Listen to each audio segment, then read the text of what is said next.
Hello. सकाळी केली होती कोथिंबीर वडी.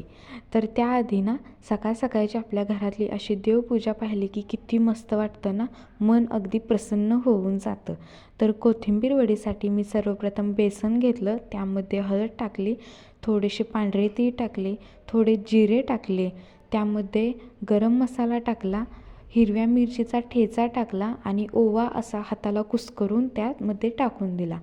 परत स्वच्छ धुतलेली अशी बारीक चिरलेली कोथिंबीर त्यामध्ये तुम्हाला हवी तेवढी टाकू शकता. त्यामध्ये चवीनुसार मीठ टाका.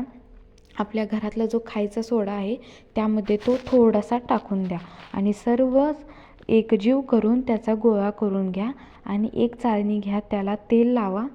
तेल लावल्यानंतर ते गोळे त्या चाळणीवरती ठेवा. दुसरीकडे पाणी गरम करण्यासाठी एका पातेल्यामध्ये ठेवा.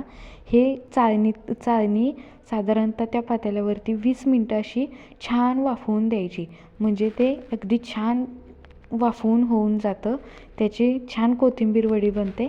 पाहू शकता तुम्ही 20 मिनटं मी ठेवलेली चाळणी, तर त्याची वड्या किती छान मस्त अशा पडतात. तुम्ही बघा. तुम्ही हे तळूनही खाऊ शकता किंवा अशीही खाऊ शकता. किती छान दिसते कोथिंबीर वडी. तुम्हाला आवडला असेल व्हिडिओ तर नक्की लाईक करा आणि आपल्या चॅनेलला सबस्क्राईब करायला विसरू नका. चलो बाय.